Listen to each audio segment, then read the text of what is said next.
Eccoci con il vice sindaco di Annone, Andrea De Carlo.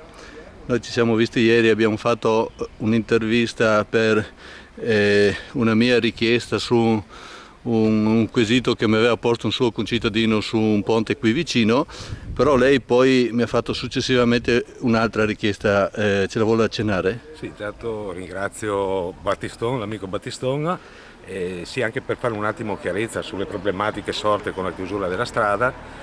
Ho chiesto a Gianfranco di poter fare un video, ecco, spiegando quali sono le deviazioni che poi andremo a vedere in macchina assieme, e partendo appunto per chi arriva da Portogruaro, che dovrà poi svoltare a destra. Partiremo da zona Zanchetta. Sì, da zona Zanchetta, che arriva poi sì, da Portogruaro, per appunto, quando si arriva all'incrocio qui, lungo, sempre sì, chiaramente lungo la strada regionale, all'incrocio si gira a destra. L'incrocio semaforico. Si gira a destra, entriamo poi in provincia di Pordenone e ci sono tutte le indicazioni per poi uscire prima in provincia di uscire dalla provincia poi di Pordenone su quella di Treviso e rientrare sulla strada regionale. Diciamo più precisamente si entra a località Pravisdomini. Pravisdomini inizialmente, poi si arriva in località Quartarezza,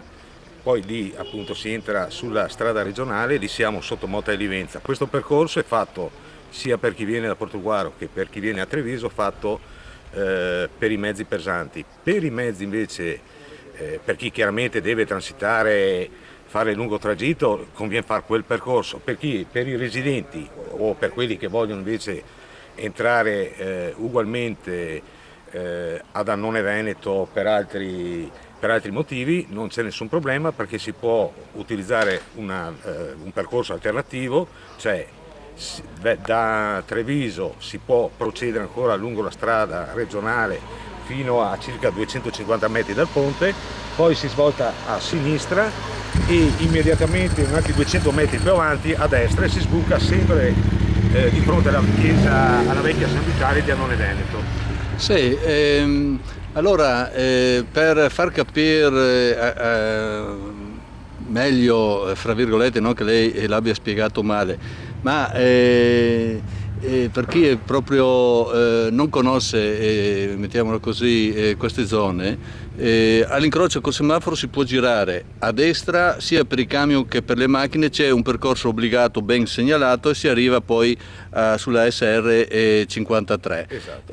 Però per chi è del posto, chi è solo in auto, c'è un percorso anche alternativo che sbuca a 100 metri, 200 dal ponte.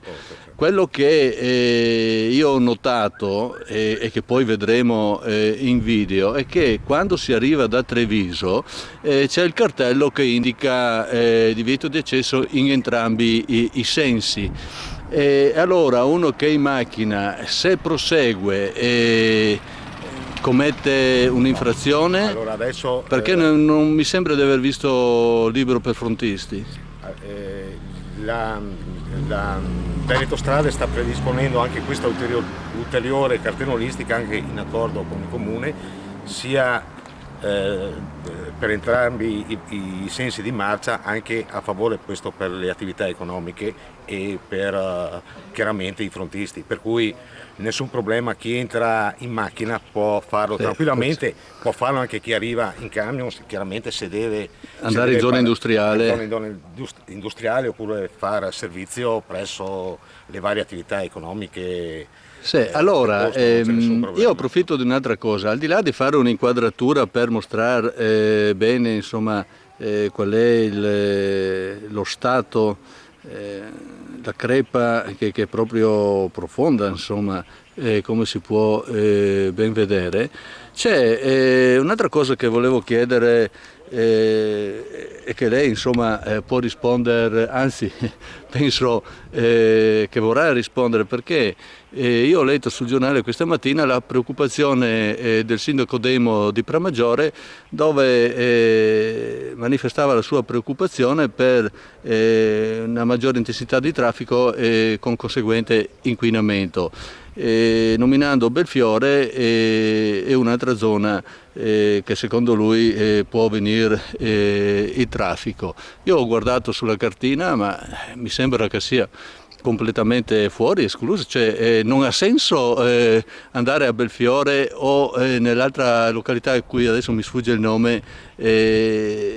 Lei cosa dice? No, le uniche strade che saranno penalizzate, tra virgolette, è il tratto di provinciale, i due tratti di provinciale, quella sotto Treviso e quella sotto Pravisdomini, perché poi si sbuca nuovamente qui ad Annone Veneto, per cui in realtà non cambia assolutamente nulla prima e dopo Annone Veneto. Perché lui dice in entrata a sud, andando nella zona industriale di Pramaggiore, fa a sud Belfiore, ma secondo me non ha senso. Chi sta percorrendo questa strada, la SR53, fa quella deviazione che è segnalata, che è più logica e anche più breve, più comoda. Sì, no, quella a nord, credo che per entrare a nord, come diceva il sindaco Demo, bisogna che uno nella deviazione, invece che seguire la segnaletica, prosegua dritto a Pravisdomini, che anche qua vuol dire aver sbagliato strada, aver scelto un percorso che non ha senso. Esatto, no, ma infatti, ripeto, il comune di Pramaggiore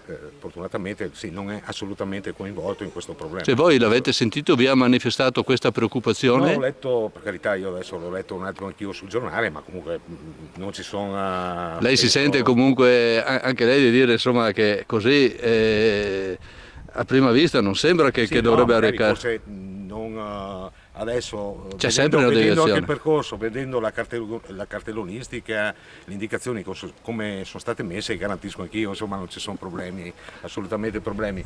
Volevo invece, ecco qui, colgo l'occasione relativamente, questa è un'altra notizia uscita qualche giorno fa, che in un primo momento sembrava che l'amministrazione comunale fosse stata un po' reticente circa la chiusura del ponte, e questo lo smentisco. Sì, lei era qua da subito. Io ero presente perché anzi quando io sono arrivato verso, perché ero via, sono arrivato verso le 8 di sera, quando ho visto subito il problema, subito anch'io mi sono... Diciamo anche che questo è un po' il suo ramo, insomma lei di queste cose se ne intende per mestiere. Poi qui in quel momento c'era l'ingegnere dei Vigili del Fuoco venuto appositamente da Mestre, il quale da subito ha detto per me è da chiudere. Guardi, perciò nessun ostacolo da parte vostra. Ci mancherebbe altro. Bene, allora grazie al vice sindaco Andrea De Carlo e alla prossima per eventuali aggiornamenti. Grazie.